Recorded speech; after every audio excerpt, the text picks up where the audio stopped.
Welcome everybody for our like a 1.5 hour talk and a discussion on the how to protect our mind during the time of the COVID-19. So I'm particularly grateful to Professor Shyam Fernando, a friend and a colleague from the Faculty of Medicine that I work with, for initiating this talk for the Inter-University of Colombo and the staff and students. We are also planning to record it so that it will be put up in the main university website for anybody who could access it, who wants to access it on a later date. So really why we are meeting today is that in most of our lives, we have, if you look at all our lives, we are going through quite an unprecedented and quite a different experience than any of us have ever experienced. We know that all of us have gone through difficult times, such as, for example, personal challenges, or being exposed to like a conflict, like a war, or maybe personally traumatic issues such as like sexual violence, etc. However, this kind of a global level where things are so different to what we know of reality, I'm sure none of us have ever gone through something like this. And because of that, we could have certain psychological responses. And what would these psychological responses be? Usually, people would have a lot of anxiety, worry, and fear. We know that anxiety, worry, and fear are quite related to each other. Usually, fear is an exaggerated version of anxiety and worry, and all these three permutations of the same phenomena can be very debilitating. Others could also experience irritability and anger.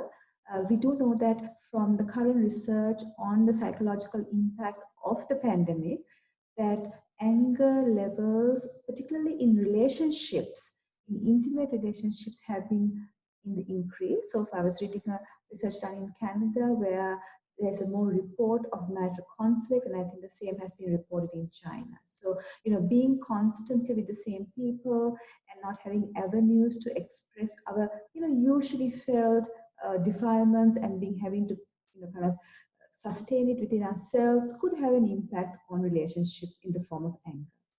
Then loneliness, we do know that this is particularly so in younger people. We hear a lot of younger people saying, we came to university, we've met friends, but now we don't know when we'll see them, though we might meet them virtually. And then loneliness from not being able to stick to your usual routine can be also, kind of making you feel a little bit not yourself. The loneliness is an indicator. And of course, loss or separation. If somebody known to you or you yourself has been in a quarantine context, or if you've lost somebody during these times and you haven't been able to mourn properly, so you could feel it more than before. Some people might not really note any psychological responses, but they might feel physically very tired for no reason. So you might be sleeping quite all right, you may be eating healthy, but you might feel really physically tired. So it could be actually an indicator of your psychological status, which is indicated physically. So other than these difficult emotions, we also know that there are certain particular groups of people who might feel this pandemic situation more than others. For example, if you were a person who had been subjected to physical, sexual, financial, or emotional violence at home pre-pandemic time, it is quite expected, unfortunately, that this violence could increase during the pandemic. We have seen world over that women and children have always experienced more violence in the hands of others in times of a traumatic event, such as, say, a pandemic. Um, if you have been taking substances, and we know that no kind of substances, whether it's alcohol, tobacco, or drugs, is useful at all. But if you had been utilizing this and now you find yourself in a pandemic situation, it could have consequences. If you're an older person who used to like socializing, meeting your neighbors, being connected to people, or if you're an older person living by yourself and your family is not with you and you can't reach them because of physical distancing, this might have a great impact on you, our current situation. If one is a daily wage earner, the financial strain of it, we know that poverty and inequality have a huge impact on somebody's mind. So if one is a daily wage earner, just those social determinants itself can have a psychological.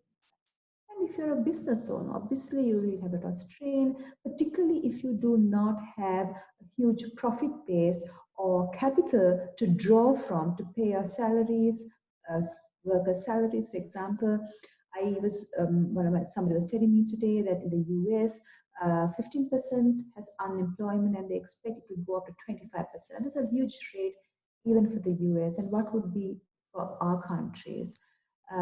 So if you're a business owner, and sometimes, for certain people, if one has gone through a previous stress or a trauma, such as, say, being exposed to the tsunami, exposed to a flood, or had been, say, raped or been exposed to a bomb blast or a grenade attack, those previous stresses and traumas might resurface during this time.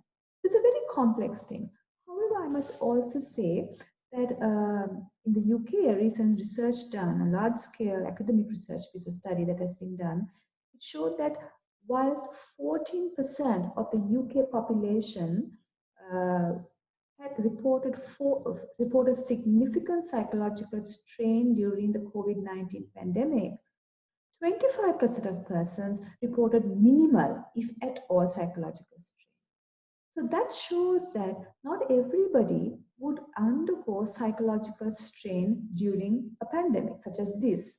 In fact, there is 25%, a huge population of people, a group of people who actually is not really touched by it negative, which is an excellent thing. They found out that this 25% actually are people who are somewhat older, so their perspective in life might be quite different, and the circumstances might be different, and the way they look at life and engage with life may be different. So what it really shows is that none of us really need to go through humongous psychological strain because of a pandemic. And what is really interesting is that we could learn strategies to really protect our mind. And what we want from today's webinar is to share these strategies with you as much as we can in the 1 hour that I'm going to talk to you, as well as to encourage you to share these strategies with others that you know. And this recording that we're also having will be put up in the UOC website.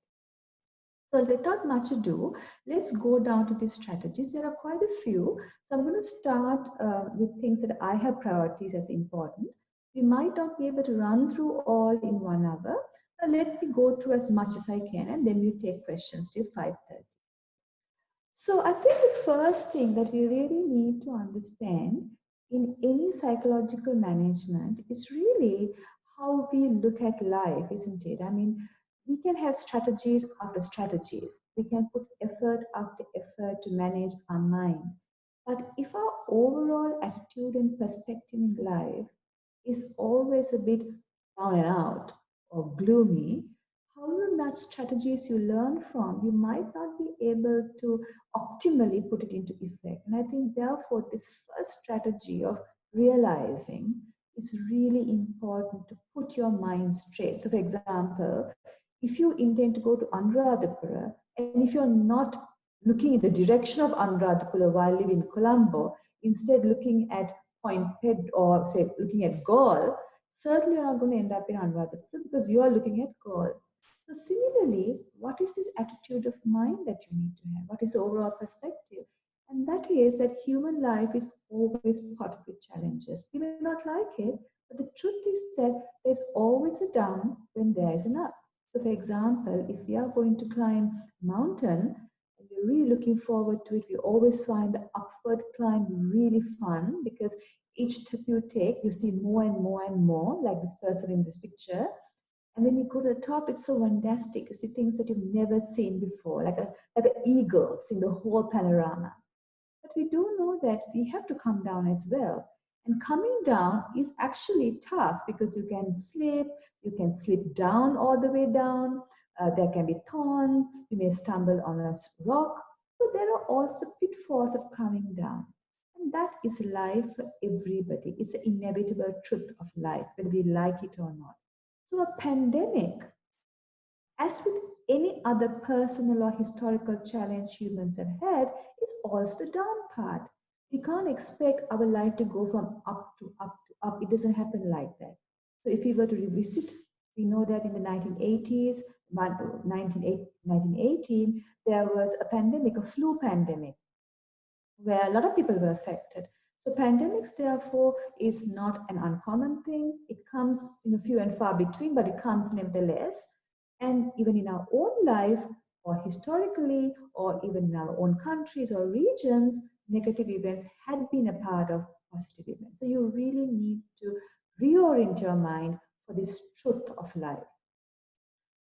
Within that context of really, like the way your perspective on life, you need to now start utilizing certain strategies so that your mind is functioning optimally to tide through this time. So now the remaining time that I have, I'm going to talk to you about the strategies. But remember, it is actually the perspective that has to be set. So living in the present, how would you do that? That is, if I was to offer you 17 strategies, which I'm going to do, if it's one thing that you really want to try, is this particular one. The living in the present is actually just keeping your mind on whatever activity you're doing. We do know that the human mind does not really want to live in the present.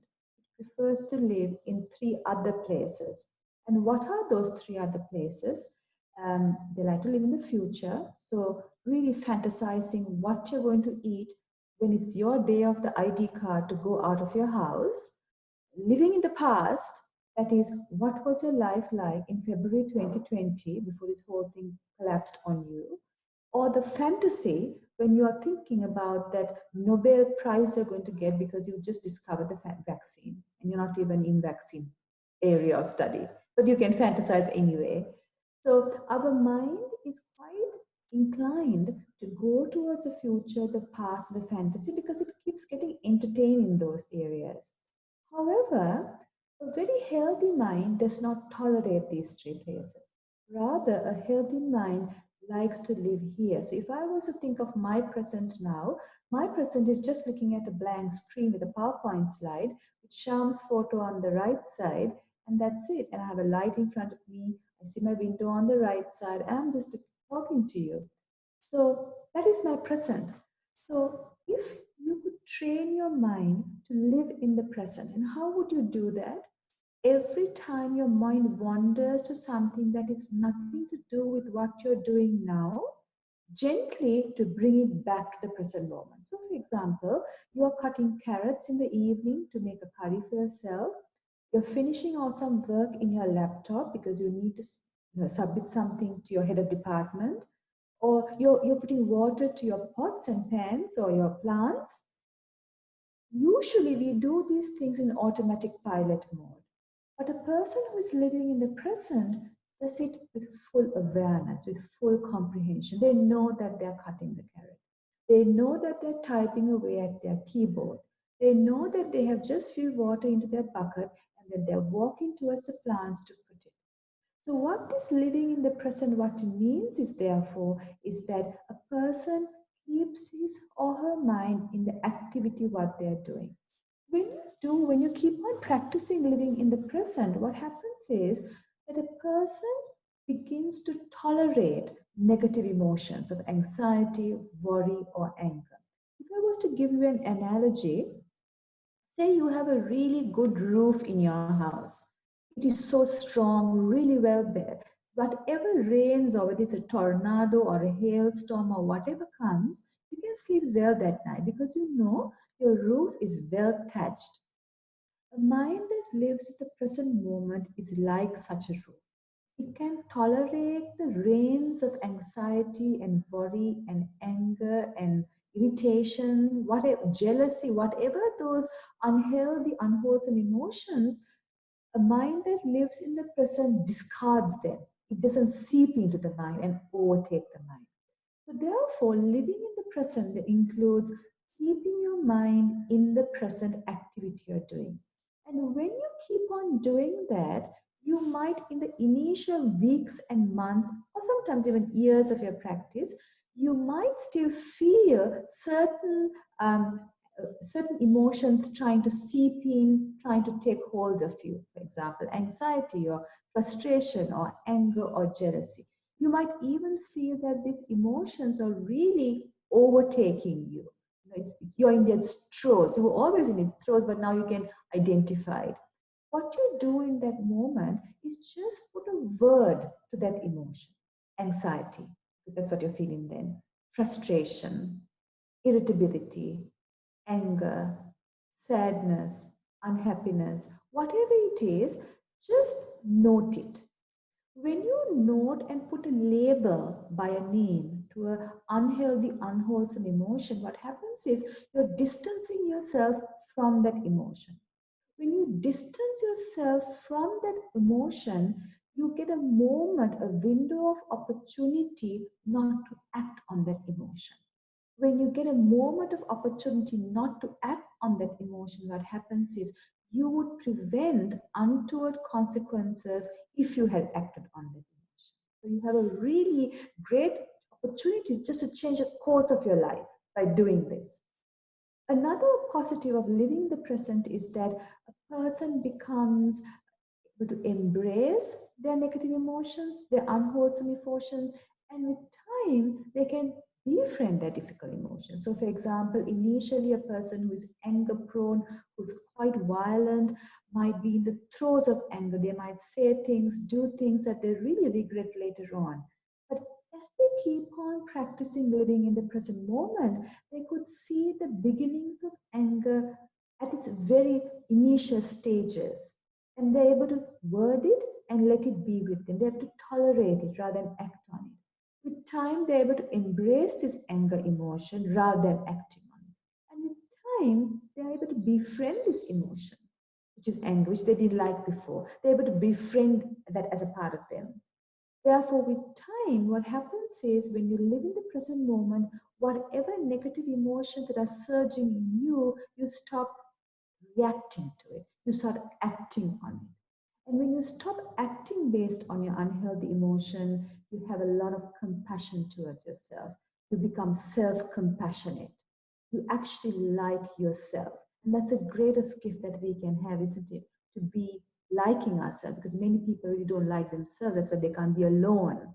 And when you truly like yourself, you also have great relationships with others because you have what we refer to as other compassion. So, living in the present, also referred to as mindfulness, is a very powerful strategy. And the key psychological strategies that we teach to students, other people, patients in our practices, you could read more on it on the internet. So, let me go to the third strategy, which is also psychologically uplifting, is gratitude. Now, if you look at this particular situation that we find ourselves in, there is a certain segment of our professionals that we really are grateful for. I work at the Faculty of Medicine. I'm not a medical person. I work with many, many medical persons. I'm so grateful for the amount of commitment that they have for their laboratory testing or procuring the required equipment, seeing patients, running their OPD clinics, running their ward, and really looking after themselves and giving their best to patients. Other than that, we also have administrators who are running our country doing their very best. Then we have the fruit sellers, the vegetable sellers that are coming to our door. Certainly, they're also making a living, but they're also making our lives much easier too. What about the garbage cleaners who come and take our garbage and even put their hands into our garbage sometimes, knowing that there might be a used mask, which we are mortified to really touch, isn't it? But they do it anyway. And the janitors, the cleaners, various people, the public health midwives, public health inspectors doing a great job. So really, whenever we feel down and out, whenever we feel that, oh, I wish this pandemic was not there, or I wish I could do whatever I used to do, I wish I could go out to the park for a walk, or I wish I could go and visit my friend for a chat and a gossip. Whenever your mind goes down, remembering those people with gratitude who is helping us to keep our system going uplifts us. So our sense of gratitude towards others heals us too. what is much more important is that when we feel gratitude towards the health professionals, the administrators, the garbage collectors, we also feel inclined to take protective measures for our own selves and for the society. And those are the people who are conscientious about hand washing, keeping the 1 meter distance, not touching the face, not breaking the curfew. You become a person who is also others are grateful for. Why? Because you're keeping the system going. Therefore, gratitude is an excellent protector of the mind. Linked with gratitude is counting our blessings. Now, I find that in the Asian region, particularly in Sri Lanka, I haven't lived in other countries that much, so I wouldn't know. But we are quite inclined to be grumpy, isn't it? We are always trying to count what we don't have and always wanting more and more, but not really appreciating what we have. Now, this counting of blessings is something that goes contrary to it. It is about considering consciously what we have. So, having a gratitude journal, we call it gratitude journaling in psychology, is something that really is a booster to our mind. So, what is a gratitude journal? At the end of the night, every night, having a little book, or if you are into using more phones and tabs or whatever, you can even keep a little journal in that way, where you write down 3 things in your day, in that particular day, that you were grateful for. So if I were to look at my day today, what was it that I was grateful for? I'm doing a small project with some colleagues, and I'm really grateful that they included me into that project. And so the fact that I have kind colleagues I could work with is one thing that I'm grateful for today. Second thing is, I'm really grateful I have a laptop. I finished my work for my colleagues. I'm glad that I'm connected with the internet. So I'm grateful for that. Third is, after this webinar, I'm going to have this. I decided what I'm going to have to drink afterwards. I'm grateful I have everything at home to make that drink for myself, a coffee drink. And I'm grateful for that. So they're really simple things, but those are the things that made my day today. So if I were to keep gratitude journal, I will write that thing down. 3 things, not 2 things, or not 4 things, just 3 things at the end of the night. When you frame your mind positively before you go to sleep in the night, you get up with a positive frame of mind in the morning. And if you keep on doing that week after week, at least for a month, you will see a change in you, how you get up in the morning, how you go into sleep in the night. And that can really change your mental atmosphere in your mind. 4 is humor. Now, you might obviously agree with me that Sri Lankans have the best humor. I mean, the worst thing can happen, and in 2 hours' time, you can get a whole bunch of stuff coming in, joking about everything under the sun. Like this, I think this particular thing I have for you is not from Sri Lanka, but it's the kind of thing that Sri Lankans are so good at. So humor may not be an obvious option in a pandemic situation, but it is. In fact, the father of modern psychology, Sigmund Freud, calls humor a healthy defense mechanism.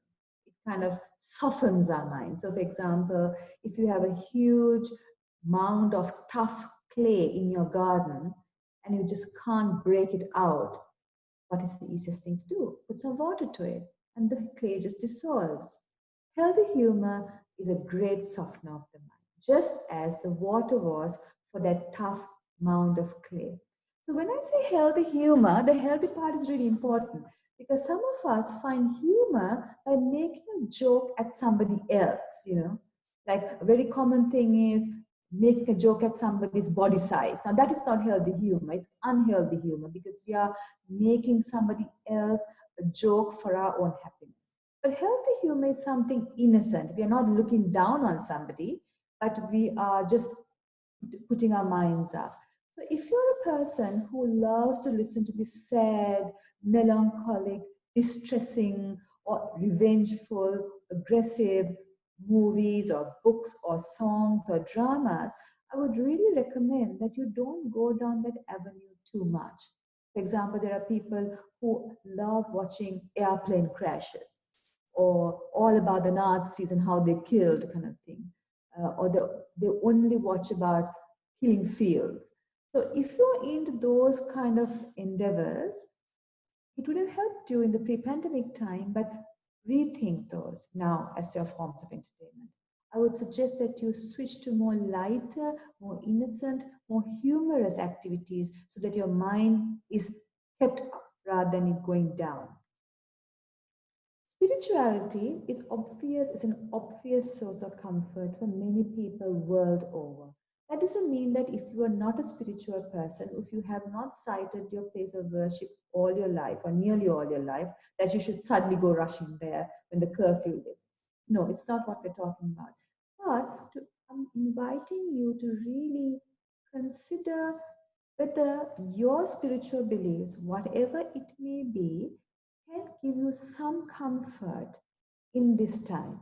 Because we do know that for world over, through generations, historically, spiritual beliefs and practices has been a great buffer in traumatic times. So it might just be, say, for example, reading a spiritual book of your interest or meditating like 5 minutes, 10 minutes, like you may have done when you were a young person in school, or praying or reciting a gatha or a prayer or a stanza at home, just to experiment with it. And it doesn't mean that you do these things rote memory like a parrot, rather, really understanding what is in there, really thinking about it, really absorbing what's there in spirit to yourself and reflecting and see whether it could actually up your spirit. So spirituality is an excellent protector of the mind too. Now, altruism is another strategy. There are so many opportunities for being altruistic.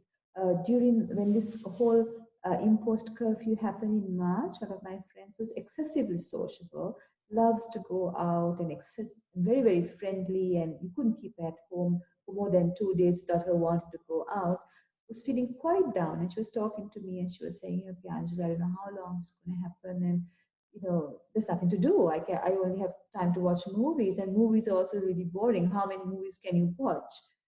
So anyway, we discussed certain things. I gave her a few strategies. And about 10 or 15 days down the line, I was just talking to her about some other thing. And she said, Angela, I feel really, really settled. And I asked, what is it? She said, you know what? I thought about it, and I thought about the fact that how grateful I must be. So she has used a strategy of gratitude. I'm grateful for the fact that I have a house. I have a salary coming to my account every month. I have friends, I have a family who really loves me. I can all things I want. But there are so many people out there who don't have any of these things. So I made an effort that I'm going to look after these people through, maybe like giving some money for the guys who come to take out the garbage, the three-wheeler stand outside her house, or contributing to a collective effort or doing some uh, food parcels. So what she had done since my first talk to her was really channeling her resources into looking after the needs of others, altruism. And she felt that by doing these things, it really lightened her heart. And she felt really good inside that she didn't have to watch movies over and over again just to go through the day.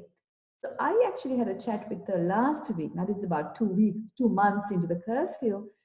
And this person who was so unhappy in March was telling me, Pianjali, actually, this whole process have changed me as a person. I really have started to count my blessings, and I'm becoming more sensitive to other people. And I think this has been a great time for my own spiritual and psychological growth. So altruism, which means keeping aside your own self-centeredness, and giving to others, despite the fact that you also might need that extra onion or that few potatoes that you now have to give it to somebody else, but you give it anyway. Giving a part of yourself without keeping for yourself is a great uplifter of one's psyche. Being connected is another psychological strategy. We know that social support is a wonderful protector of the mind. Even the most introverted of human beings who love to spend time with themselves do want to connect to somebody who is trustworthy.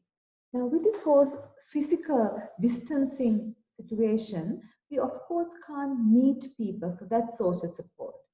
However, that is why this term social distance was changed to physical distance, because social distance gave the implication that we mustn't keep social connection, and that is so wrong. What we should do is to keep the physical distance, but continue our social connection. So social support is a wonderful protector of the mind, but we do know that we can't meet people physically. So we of course have to go to other means, so telephones, calling, texting friends and family, including those who are overseas. Usually what I do is for a week, I make a list of about 4 people that I want to connect to, other than my regular friends that I WhatsApp on or I connect on Facebook.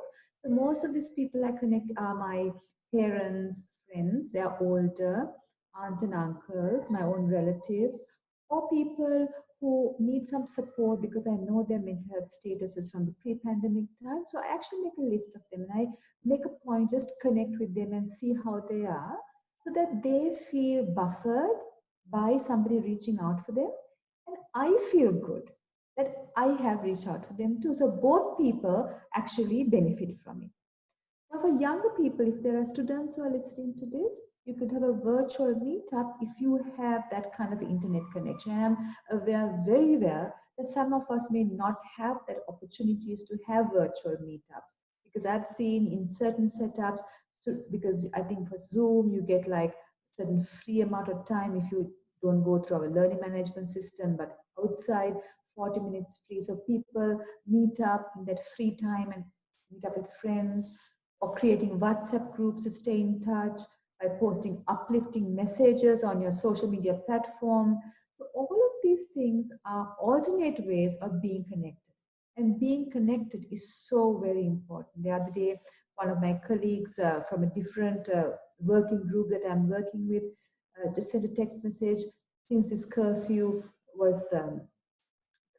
permutations was changed from this week, that she was a very very sociable person, but since these 2 weeks of 2 months of being at home without much, she hasn't really reached out to people, and now she feels quite strange. How am I going to go out to work, because she felt that her entire persona has changed. So it could be one of the reasons is that this entire shutting down of our social systems could have impacts like that. So you must not shut down your social systems, connect anyway. Another strategy is really to have some certainty. All of us want to have certainty in our lives.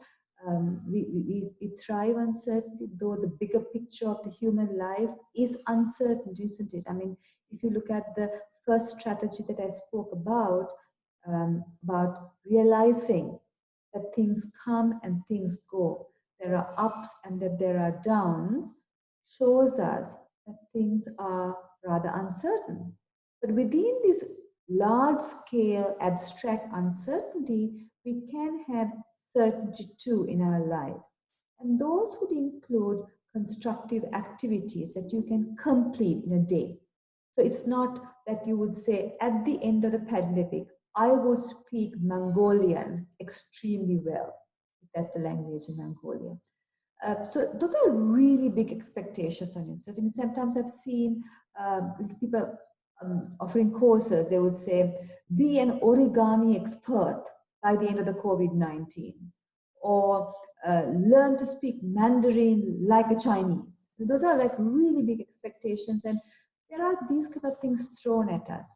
Do not set such big expectations on yourself, because it would be difficult given the circumstances we find ourselves. However, do put some achievable, fun goals. For example, I have this little picture of a father having a goal of spending 1 hour with his son, uh, helping him complete an activity he likes. So there's a certainty, isn't it? There's a great 100% kind of a chance that you can complete it. So therefore, this strategy is all about having some goals, but not huge expectations given the circumstances, but having a structure where there is certainty at the end of completing that. So it could be, I would plant 3 veggies, not 100 veggies in acres of land, but 3 veggies, and I would try to nurture them and grow them during these 2 months. And it's something simple, but something achievable. Have some circle like that in your life. Maintaining your daily routine. I'm sure all of you by now have heard of this strategy. I cannot emphasize it more because it is so easy for the human mind to plummet. It's like if there's a tank of water, it's so easy. There's a little hole in the tank for the water just to rush down rather than for it to go up. Whatever thing you make it to go up, it's so easy for it to go down. So similarly, if you don't make a conscious effort to maintain your daily routine, it is quite possible that as the days go on, you would find yourself in a total mess in the form of your routine. So for example, if you're used to getting up at 5 o'clock in the morning, as the days go by, it might become 5:30, 6:37, 7:30. It just the whole thing now goes. Then from behind, you try to catch up. Sometimes you might watch movies the whole time. And then you go to sleep at 3 o'clock. Then your waking up becomes 10 o'clock. Then, for example, if you had done some form of exercise, you used to go out and walk 3 or 4 times a week. Now you started doing it only twice a week, then once a week, then you skip the whole week. If you're used to eating healthy, but now you just do something and or live off cups of tea because you can't be running behind vegetable trucks and fruit trucks. So what has now happened is that your entire pre-pandemic daily routine has gone out the window. Don't let that happen to you. You have to take control of it. So get up at the same time that you used to, go to sleep at the same time you used to pre-pandemic. But in between those slots of time that you used to use work or study, fix other activities. So anyway, being university staff, we anyway do online teaching, we anyway do national service work. So we have work. Students have a fixed schedule as well. So stick to your pre-pandemic structure. Exercise, if you had been doing exercise earlier, if you don't have option to go out, there are so many exercise programs free on YouTube. 5 to 6 days a week. It may be difficult to do it at home, but do it nevertheless. Eating healthy is absolutely essential, even that if that means you run behind various vegetable and fruit truck. You could still go out to buy essential food now with their last identity card number. So get into your usual structure. Don't deviate. Exposure, media exposure. There are so many people who know so many things about the COVID-19. The whole world seems to be knowing their own thing. And there is so much of fake news going on, isn't it? I mean, from the most craziest to something that seems very obvious, but it is fake.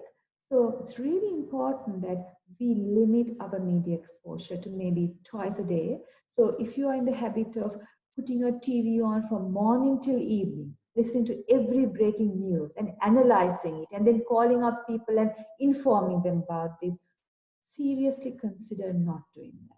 So your media exposure to the COVID should at maximum be twice a day, and that too to proper sources of information. So in our country, we have the Ministry of Health as an excellent epidemiology unit, the Sri Lanka Medical Association, the World Health Organization. Those are reputed organizations, not the forward messages that we get on WhatsApp or Viber or Facebook, which claim so many things. Recently, I got a forward message, same message about thrice, about the various steps of the process of opening up the curfew. And the dates didn't quite add up to 11th of May that was happening in Sri Lanka.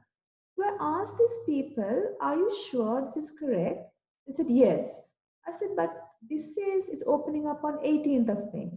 Then they checked back and they were forwarding some items that was coming from the UK, highly irrelevant to us. But they were just haphazardly forwarding and confusing everybody.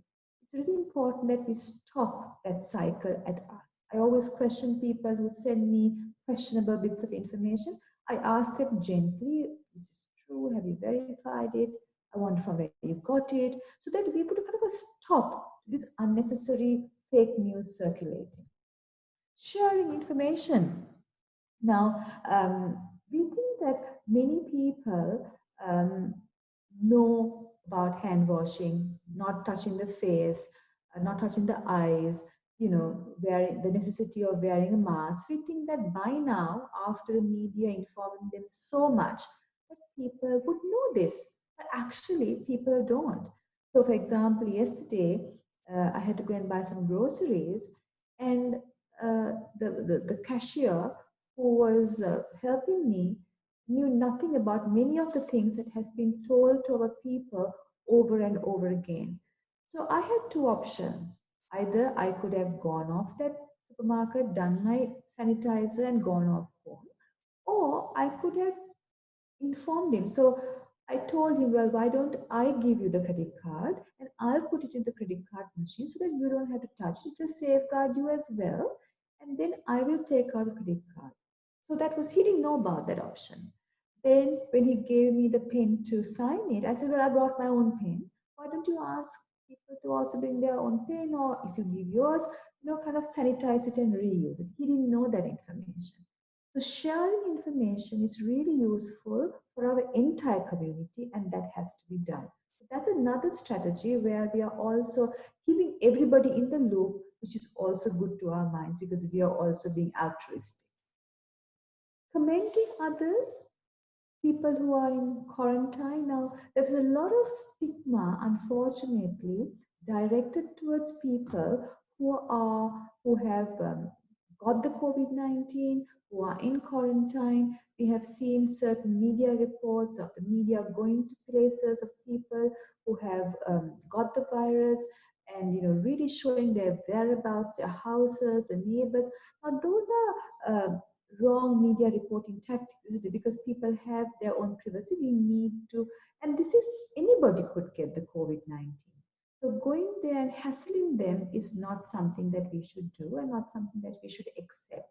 Rather, if somebody is isolating or in self quarantine, to really support them by keeping food outside their houses is what we need to go. Because otherwise, if you stigmatize people for the condition they have got, then we are giving the message to our community that if by any chance you have the signs and symptoms of the COVID-19, you shouldn't come out, because they are afraid of the same stigma and discrimination directed towards them and their community.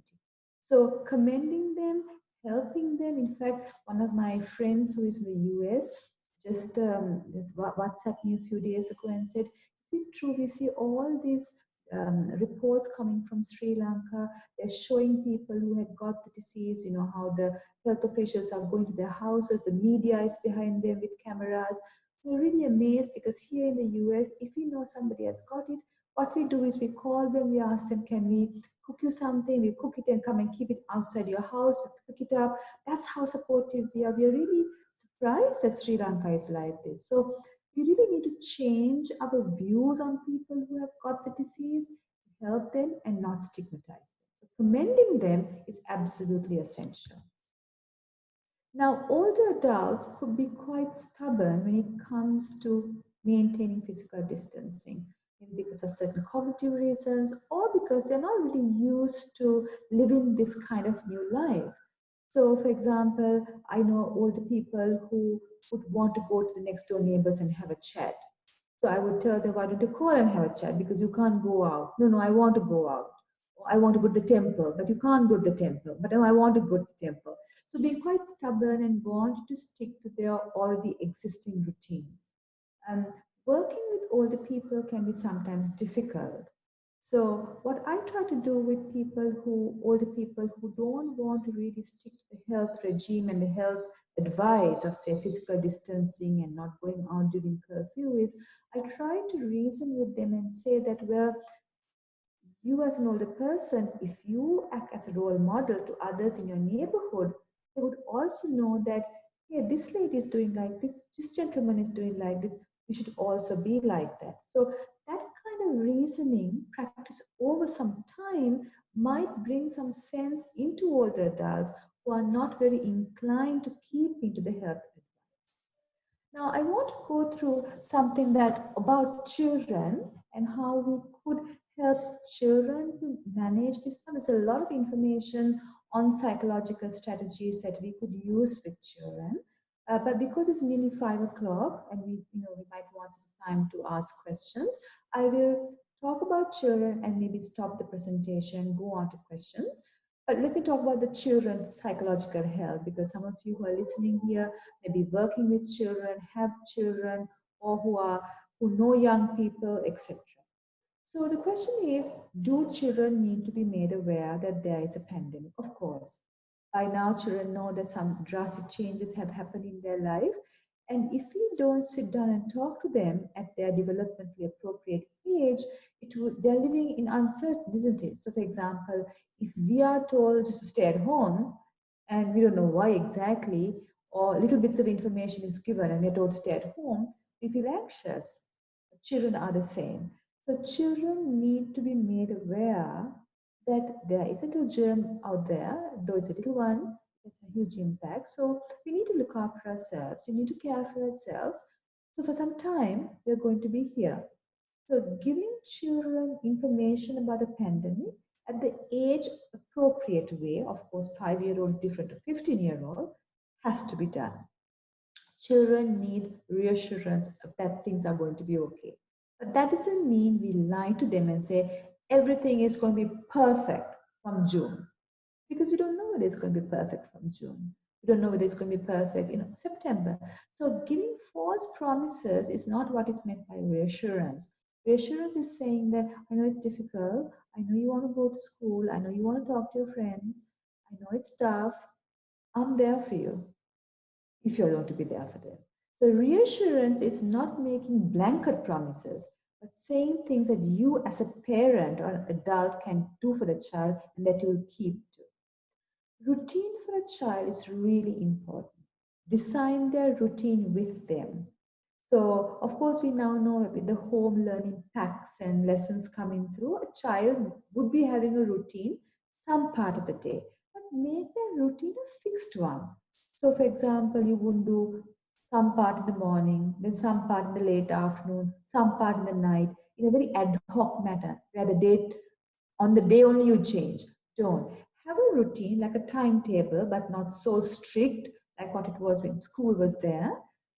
Do it with your child. So the child also has a say in their routine and then stick to it. Just as I talked about structure for us as adults, structure for children are so important. Emotional regulation. We would know that children will have emotional difficulties during this time. We also have emotional difficulties. Even before the pandemic, we used to get annoyed, we used to get angry, we used to get jealous, we used to get sad. Just as that, we also have those feelings now, and children have it too. I feel that this is a great opportunity to teach children how to regulate their emotions. So I saw some parents known to me, when the child is, for example, what is emotional regulation? Let's think about that first. Emotional regulation means helping a child to manage their unhealthy, unwholesome emotions in a way that it's not harmful for him, harmful for another person. How do you first do that? You help the child name the emotion they're having. So if the child is having a temper tantrum, maybe not at the time of the tantrum, but later on you ask the child, do you know how you felt? How did you feel that emotion in your body? What do you call that emotion? It's anger. Or when the child is really sad and crying, afterwards you could talk to the child, what was the emotion? I feel sad because it's unhappiness.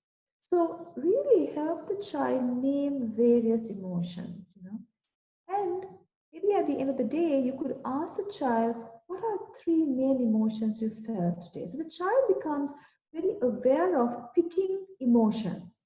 For example, a 6-year-old known to me was having a bit of a temper tantrum. This is pre-pandemic. I had gone to their house and he was sitting in a corner and doing his thing. So I asked him, Puta, how are things? He said, Auntie, I'm a bit angry. So I'm taking some time off to manage myself. And this is like a 6-year-old. I was amazed. He identifies emotion. He felt that he needs to take some time to manage himself, and he was doing just that. So emotional regulation involves a person identifying the emotion, knowing the varied emotion, and identifying itself has a great capacity to tolerate the emotion within themselves. So emotional regulation could be taught during this time. Giving playtime, limiting screen time is absolutely important, but not limiting too much if that is the only way the child has contact with the friends. But even if screen time is given to contact friends, parental supervision is absolutely essential. Disciplining has a topic that we really need to talk about, because we know that in times of stresses, child-directed violence increases world over. There could be chances that physical disciplining, which is a no-no, maybe in the increase in households. So if you are inclined to physical discipline a child, please know that it is not indicated at all, and that there are other positive discipline methods that you can learn from easily by doing a web search, not to go to the level of physically disciplined children. And finally, you as an adult to be a role model. Are you the role model of an adult that you want your child to see? So, for example, are you the father or mother that helps the older neighbor down the road with bringing some vegetables to that lady or gentleman? Or are you the father or mother who runs behind the vegetable and the fruit truck, buys for themselves, and then comes home and doesn't think of anybody else? Are you the father or mother who collects money from friends and collects it and makes food parcels and give it to the other neighbors who are not that wealthy?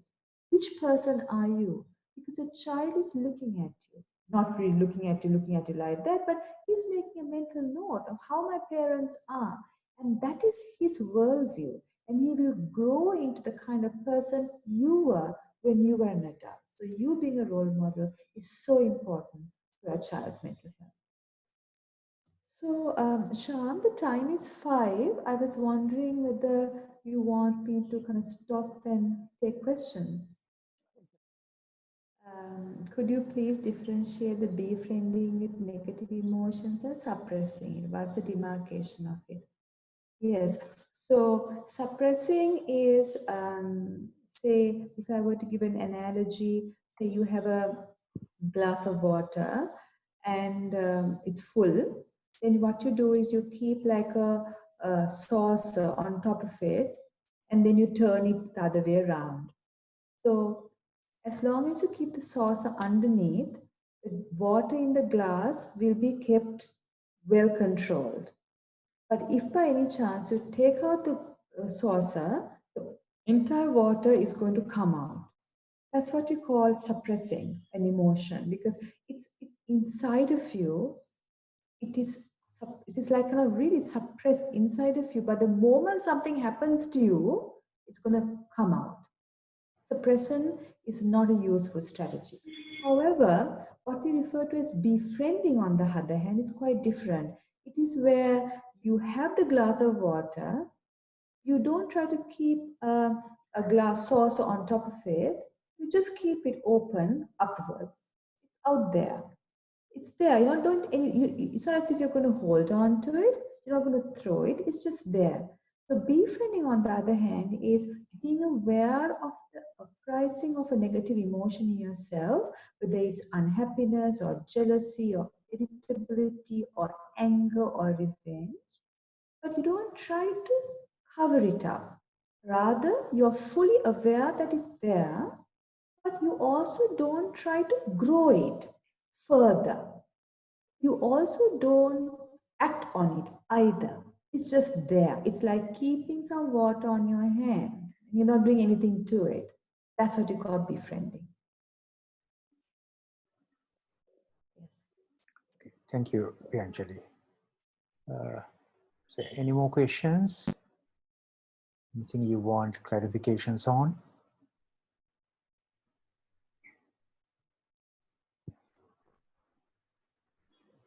Right. In the absence of any questions, one of the things that I would... Yeah, go ahead, please. Yeah, sorry, Sam. Yeah, no, sure. I just want to tell that, just to say that situations like this could be a great opportunity for psychological growth, because, it's like a diamond, isn't it? A diamond is under great pressure, becomes a diamond, but you need to have the right circumstances so that the diamond, which is not a diamond before, becomes a diamond. So if we have the proper psychological strategies utilized during this time, and you keep on utilizing them over time, at the end of the pandemic, you will see great positive changes in your mind, and you would come out of this as a very strong, psychologically resilient person. In psychology, there is a word for it called post-traumatic growth. Because of a traumatic situation, you've grown rather than being further stressed. So this is opportunity in that sense. There's also one question. There are many low-income people who earn on a daily basis. With this pandemic are helpless. Some do not want to show it to the others. At a situation like this, how can we help? So it's a difficult situation in the sense that we don't know that in countries where they're economically okay, and then the country per se is giving, amount of money or whatever, those people, because they are looked after, the stresses that are associated with economic problems are lesser, because we do know that two contributors to mental health in the society, societal contributors are poverty and inequality. So on top of the actual financial strain, financial issues could also give rise to psychological problems. So coming to your particular question, people who are going through financial issues because they are low income, but they do not show it to the others, how do we help? I suppose that can be done mostly individually. So what I have done is, I'll just share it with you. Now we all know people in our lives who we know may not be able to tide through this time comfortably. They may be self-employed or they may be pensioners. So what I done was, some of the people that I do know, I had contacted them initially and I've told them very confidentially, just let me know. Of course, they won't tell you, but if you persist and they know that you're sincere and genuine, some of these people, and actually in two occasions, actually two groups of people, actually did say that they have some issues. So you can make some online transfer, and there are ways in. These people, of course, didn't live in Colombo. They were in other areas where they had access to going and taking out that money, which helped. So in our own capacity, if we can do that, that is identifying people that we think may be having financial issues because we do know their social circumstances, connecting to them and assuring them of our interest and desire to help them, and then helping maybe one way of doing it, really. Yeah. There's another one. You spoke with so much clarity, so I don't have questions. Thank you for showing both the practical manifestation of the strategy and the logic behind it. Thank you. And yes, those are the questions. Sham, you had something to say before? Yeah, Pianjali, so what's the take-home message if you had to give me just a sentence or two before we conclude? What would we be? Well, there's another one. Can I take that question? Ah, yes. Could you mention some some strategies to cope with the sense of guilt or adequateness that's felt with not being able to do something positive, that is, help people in need at a time like this? Yeah, I think we all feel it now. For example, on most days I get up and I look at my life and I think, well, my life hasn't drastically changed from what has happened. I'm just going through now because financially it's okay. I have a house. I have, great university system that is really supportive to us. I have friends. Things are okay, but we know that for many, many people in the world, things are not okay. So I think Reuters have said that subsequent to this pandemic, 100 million people, 100 million more people will be pushed down the poverty line all over the world. And then, what can we do? And then if you look at our own circles, we look out and think, well, what can we do? So what I try to tell myself is, well, I can't help the whole world. I can't do that because it's not possible, because it has to be done through a system.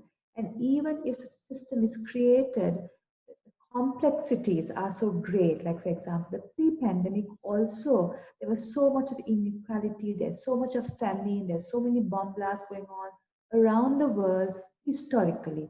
That is the nature of life for humans. So that's a truth. So I remind myself that facet.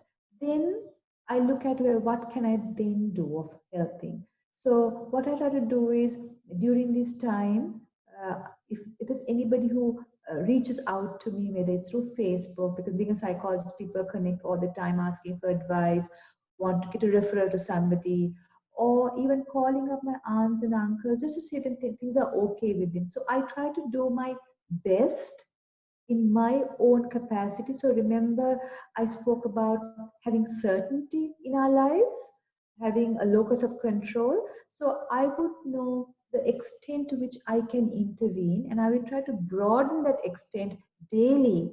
But all the while knowing the reality of life is I can't help everybody. I couldn't have helped everybody pre-pandemic because of the world structures. I can't help people, everybody during the pandemic, but within my own circle, I will give my best. But I'll also know that some days I don't have the capacity to give my best. But I know that overall I've done it, and that makes me feel better. That guilt is much lesser. So coming to your question, Sham, about what is a take-home message in our webinar, is that I feel that if poverty and inequality are two great social diseases that could compound the psychological strain of something like a pandemic.